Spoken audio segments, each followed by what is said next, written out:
If you've seen all over the media that the MAGA base is splitting because of the situation in Iran, then you need to take a look at this evidence now, because this is not being covered by the media on purpose, and it changes everything. Look at this. An Economist YouGov poll shows 87% of MAGA supporters approve of Trump's handling of Iran. 77% of MAGA supporters believe the war in Iran is justified. And on the ground troops, MAGA supporters are split. There's no clear majority either way. I think this shows more trust in Trump than we're being told. And the MAGA base is clearly stronger than ever. So tell me in the comments, what do you think about Iran, regardless of politics?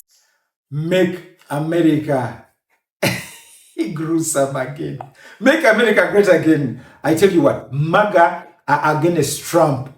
They're basically fighting Trump technically, ideologically, philosophically, intellectually, and also, you just never know, using their mood. They do not support Trump on going to attack Iran. So you think MAGA is the most powerful political group in this country, but it's actually independents. With shifts on major issues changing, especially regarding foreign policy, independents lead the charge. That's because independents are now the largest voter group in the country. Of course, the catch is that our political system is designed around the major two parties entirely. So even if people stop identifying with one of the major parties, they're kind of forced to pick a side, which is why people feel like they really don't have a place to go, and polarization is only getting worse. So how do you feel about polarization? And what do you think of the growing number of independents? No way. And guess what? Meanwhile, the Trump people are like, no way. You know, we are the good guys. The other guys are the bad guys. These guys have been preparing for 40 years to attack us. To attack the US, attack Israel. And they've also been preparing they've reached in the advanced stages of creating missiles that are able to hit the US. Dangerous.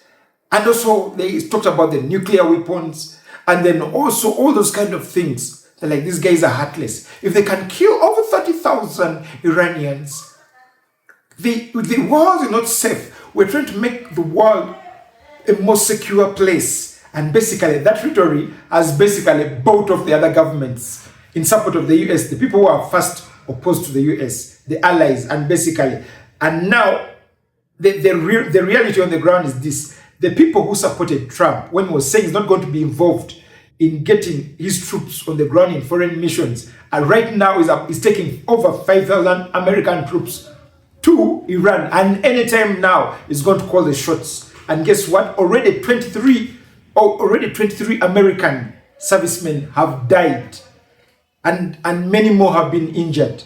When they go low, we go micro penis. That's the way it's going to be. People are calling this the podcast wars. They seem to be enjoying it a little bit too much. What is going on with MAGA right now? He needs to go. I really believe that he needs to be impeached under the Democrats. It's a betrayal on the level that I don't think people who aren't in those groups can understand. Like, this is heartbreaking. If you had to grade his leadership during this time in our country right now, what would you give him? I mean, A+. Right now, I think that it is and has the potential to be a true game changer for America's role in the world, not only for the next 10 or 20 years, but for the coming century. While Donald Trump continues his war with Iran from the White House, there is a civil war blowing up online between conservative commentators. It's all to do with the war in Iran. Some support it while others oppose it and say it's not the America First mindset they were promised. And stop focusing on downtown Tehran. Shame on you, woke right neo-fascists. You will be remembered as the unpatriotic, anti-American Jew haters that you are. We're the avant-garde. We're the cutting edge. And I don't want to be at the table with Mark Levin and Ben Shapiro, self-appointed control freak jokes. It's getting really personal too. Fox News host Mark Levin called right-wing podcaster Megyn Kelly emotionally unhinged for not supporting the US military action. So then she said this. I tweeted at Mark Levin this weekend something to the effect of, I'm very sorry about his micro penis. Which I really enjoyed. I thankfully have never had to look at it firsthand, but you can just tell. No one's that angry and misogynistic. Who doesn't have that problem? This time, the infighting even led to the president going in to bat for Mark Levin, and he declared anyone who doesn't support the US in Iran is not MAGA. Yeah, I mean, if I were a Democrat right now, I would be like, shh, guys, be quiet. Let them self-destruct. Don't get involved when they're harming themselves. They're doing our job for us. I find it to be very infuriating. These are the same people who helped get Trump back into the Oval Office. A broad coalition of right-wing commentators, agitators, and journalists, all advocating for him during the election campaign in 2024 to their millions of viewers and listeners. We have this one chance, this one mandate that voters, that this broad coalition gave to President Trump. If we do not fundamentally reform and dismantle these apparatuses, these institutions that have been captured by the left, we're never going to get the opportunity to do that again. It is a once in a generation opportunity, and it is being squandered now by people who would rather throw insults on X. It's very disappointing to see. A YouGov poll found while most Americans disapprove of the US attacks on Iran, 72% of Republicans approved. But if the voices that millions of Republicans listen to remain angrily divided and continue to undermine one another, then it could demotivate people to go out and vote in the midterm elections in November. Historically, the incumbent doesn't fare well, but this infighting could make things even worse, which presents problems for Republicans and opportunities for Democrats. Y'all, we were right. My neighbor from across the street, who is a Trump supporter, just stopped me to talk about how upset they are about the war. And she was like, this is the one thing that Trump swore he wasn't going to do. And then she started talking about the gas prices and how expensive everything is. I told you guys, MAGA is falling apart. People are furious. And this is just like a random average person. So now that it's trickling down to the random, everyday, average people, that things are not getting better. And we're about to go to war. I mean, her and I have never had a conversation about politics because I generally try to avoid my neighbors. I live in a conservative area, so I'm just polite and like distant. But other things that they have said in front of me, her and her husband, like I know that they were Trump supporters. And they own a business, and this is starting to affect their business too because people don't have any money. Yup. She literally was like, yeah, people voted for him because we believed he wasn't going to do this and we thought things were going to get better. Then she goes, this is where it gets really crazy. She goes, we need to organize a march on Washington. They need to get down there. I was like, yeah, I mean, they did it before. Where are those people?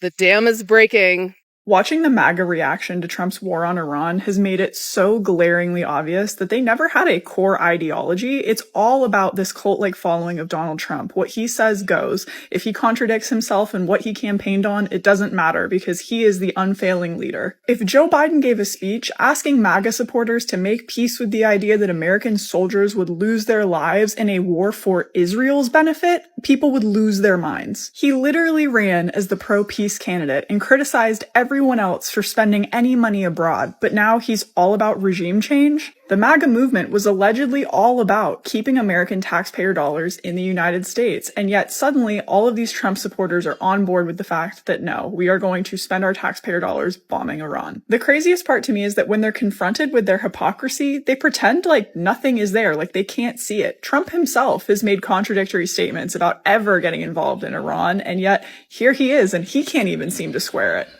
And you know what? This is the same gentleman, the same president who had said he doesn't want US, and basically he recalled American troops that were based in foreign lands and even closed some bases out there, like in Afghanistan. You remember that Afghanistan stuff? They closed the bases in Syria, in Afghanistan, and they're like, no, we're going to make America great again, and you don't want anything, any involvement in war. But now it has become, there's even a Department of War. Oh my goodness. That's the Trump you voted into office. You understand what I mean? Eh? That's the Trump you voted into office. He came to make America great again, but he's making America great again on his fingertips. If you dare oppose Trump, but what do you rate Trump? Is he the worst dictator in the history of the world? Apparently, MAGA people think Trump is a sort of dictator, but a modern dictator who plays games a little differently. But what do? Is Iran that big threat to the US? They're like, no, Iran was not aggressive. The head of U.S. counterterrorism, Joe Kent, according to his social media account, he has decided to step down, saying, quote, "I've decided to resign from my position as director of the National Counterterrorism Center effective today. I cannot in good conscience support the ongoing war in Iran. Iran posed no immediate threat to our nation, and it is clear that we started this war due to pressure from Israel and its powerful American lobby." He goes on to say that it was an echo chamber that deceived the president into believing that Iran posed an immediate threat to the United States. Should just point out that Joe Kent had himself been appointed to this position by the president. Iran was not aggressive towards the US. You see, the US was not under threat. We're trying to fight the Israel war and all that kind of stuff. But guess what? People are not happy, bottom line, including his vice president, including the opposition, including his own Republican Party. I mean, how are you going to make America great again? The divide inside the MAGA movement over Iran is raging. It has burst wide open with a high-profile resignation today. Joe Kent, the director of the National Counterterrorism Center and a top advisor to the director of national intelligence, Tulsi Gabbard, announced his resignation on X today. In a letter, he writes this, quote, "I cannot in good conscience support the ongoing war in Iran. Iran posed no imminent threat to our nation, and it is clear that we started this war due to pressure from Israel and its powerful American lobby. I support the values and the foreign policies that you campaigned on in 2016, 2020, 2024, which you enacted in your first term. Until June of 2025, you understood that the wars in the Middle East were a trap that robbed America of the precious lives of our patriots and depleted the wealth and prosperity of our nation." In the Oval Office today, Donald Trump said that Kent is wrong about Iran not being a threat and that he was, quote, "weak on security," which raises the question of why Donald Trump appointed him to be one of his top national security officials in the first place. Now, Joe Kent is not someone that Donald Trump can just dismiss. He is not some sort of rhyme. The gentleman has been able to rake in about $18 trillion in the last 10 months compared to someone who was in office before him who made $1.4 trillion only. So, how is Trump making America again? But his own supporters do not support him. What is your comment? Is he making America great again? MAGA is having a war over a war. Oh my goodness. So I'm sure we're all aware of the Iran war. There's a conflict. It's a conflict. It's not a war. We don't have boots on the ground. The conflict. The Iran conflict that's occurring right now, which is leading to an implosion of MAGA, because they are having a war about the war. There are people going on, Piers Morgan talking about, hey, MAGA is dead. We're now at the behest of Israel and everything, and it's getting ugly. And just watch this video. Just check this video. Remember when everyone was like, I'm voting for Trump because he's going to lower gas prices? Remember that? Yeah, that was funny. Because they believed him, and they believed he was going to lower grocery prices too. And look at us now. I mean, I don't know where you're located, but here in Michigan, where I'm located, gas hit $3.99 motherfucking cents the other day. $4 a fucking gallon. Yeah. And why is that? Because Iran and what's going on over there. Duh. You guys are so ignorant for believing that this man with all of this money gave a shit about you and the money you don't have, thinking he was going to help save you money. Not only did he lie about that, he lied about lowering grocery prices. It's nothing but a big fucking shit show. And if you still are supporting him at this point, you're just choosing to be ignorant. Or you're just flat out a racist. So how do you feel about the war in Iran? I think Trump's doing the right thing, honestly. What's up? I got no comment on that. You don't know why? Nah, I'm just taking a guess. How do you feel? I mean, I don't know. I don't think Trump's doing the right thing. Is this a joke? What? Is this a joke? Yeah. It's a joke? It's not. All right, you can fucking drive home, bro. Or walk home, sorry. Damn, I don't know what just happened.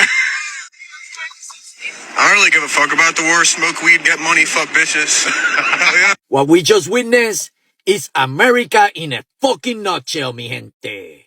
On the one hand, you have the hateful, ignorant MAGA huele bicho, right?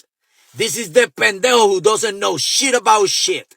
And yet, he is loyal as fuck to his fucking cult of MAGA pendejos and huele bichos, right? I mean, this pendejo here, although he doesn't know shit about shit, he will fucking support Trump no matter what.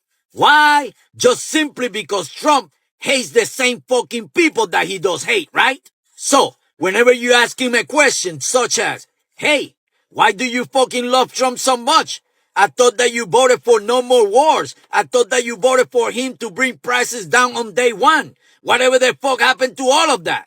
Then he reacts to you in the same way that he reacted in this interview. He just fucking walk away without no fucking answer and mad as fuck, right? Then you have the average left-leaning Democrat. He is the guy who, for the most part, understands the reality of the situation. He knows that what is actually happening is fucked up, but as you can see here, he doesn't have any fucking passion. He's just like, I don't even know why that MAGA huele bicho is mad at me now, right? That's the second pendejo. And then we have, mi gente, what I personally consider to be the worst huele bicho of all three of them. This is the pendejo who doesn't give a fuck about anything that is going on around him. As long as he have a little fucking beer or weed and some fucking money to spend and some fucking pussy on the side, he doesn't give a fuck about shit. And yet, if anything happens, he'll be the first fucking pendejo crying about it, right? This huele bicho here is one of the millions of fucking Americans who are too busy watching fucking Netflix and fucking all the other bullshit shows instead of fucking paying attention to what's going on around them and participating in our democratic fucking country so that we don't have huele bichos like fucking Donald Trump making fucking damn decisions on our behalf. We don't have a huele bicho like him dictating whether or not we even gonna fucking survive past this fucking summer. Stay woke, mi gente. So it seems like all of the leftists and the fake MAGA influencers are trying to lead everyone to believe that we have no business doing what we're doing in Iran. So I thought we could all get on the same page. Number one, Iran can never have a nuclear weapon. Not now, not 50 years from now. If they were to get one, it would turn into a North Korea situation in which there's nothing you can really do about how they treat their civilians or how they treat their neighbors in the region or how they do anything because they are a nuclear nation. Number two, the United States of America has the most lethal fighting force that the world has ever known. We literally have a weapon called a discombobulator, which at its least makes you poop your pants. And if you crank it up just a hair, it'll make you vomit blood. I would hate to see what happens if it's turned up all the way. So I am not at all worried about how the military or the fighting over there is going to go. If anything, I think we've taken it pretty easy on the regime in Iran. And lastly, for all of the buffoons that say Trump doesn't have a plan, he's just over there trying to get all of this oil. Number one, bold statement for somebody that's never been in the Situation Room. And also, when a country chants death to America for 47 solid years, whether that be Iran or Italy or anywhere else, the President of the United States of America has a duty and a responsibility to take that threat seriously. And if we have to come to your dojo to take that threat seriously, then to the victor go the spoils. Watching the MAGA reaction to Trump's war on Iran has made it so glaringly obvious that they never had a core ideology. It's all about this cult-like following of Donald Trump. What he says goes. If he contradicts himself and what he campaigned on, it doesn't matter because he is the unfailing leader. If Joe Biden gave a speech asking MAGA supporters to make peace with the idea that American soldiers would lose their lives in a war for Israel's benefit, people would lose their minds. He literally ran as the pro-peace candidate and criticized every everyone else for spending any money abroad, but now he's all about regime change? The MAGA movement was allegedly all about keeping American taxpayer dollars in the United States, and yet suddenly all of these Trump supporters are on board with the fact that no, we are going to spend our taxpayer dollars bombing Iran. The craziest part to me is that when they're confronted with their hypocrisy, they pretend like nothing is there, like they can't see it. Trump himself has made contradictory statements about ever getting involved in Iran, and yet here he is, and he can't even seem to square it. How long do we think this war in Iran is going to continue? Mr. Trump, please enlighten us. When are you going to know when it's over? When I feel it. Okay. I feel it in my bones. What? Feel it in my bones. The Commander-in-Chief, ladies and gentlemen. Mr. Hegseth, what about you? 4 weeks, 2 weeks, 6 weeks. It could move up, it could move back. So in other words, you don't know. We'll go as far as we need to go. Heard that before. Mr. Trump, what do you think about this? Epic fury! Okay? No. The question is, how long are we going to be fighting a war with Iran? We projected 4 to 5 weeks. 4 to 5 weeks? I thought we obliterated their program over the summer. And we've won. Let me tell you, we've won. Wait, we won? It's over? I don't think so, but it'll be soon. Oh, so like 2 weeks? Yeah, sure. Great. 2 weeks in Trump talk actually means 10 years. Or more. Big deal. I mean, we have to do what we have to do. Okay, I don't really know what that means. Miss Levitt, give us some good news. The president had a feeling, again, based on fact, that Iran was going to strike the United States. So Trump had a feeling. Didn't rely on, I don't know, maybe an intelligence analysis? A briefing? Classified information? A feeling? Okay, Dan Kane, how are things going? They're adapting, as are we. Why are we even doing this? Pete, got any final thoughts? But we're not dumb about it. I mean, I remain unconvinced. Trump, you got anything? Whatever. Well, it's only good if you win. You know, you can only do. Thank you for watching Great Minds Blacks.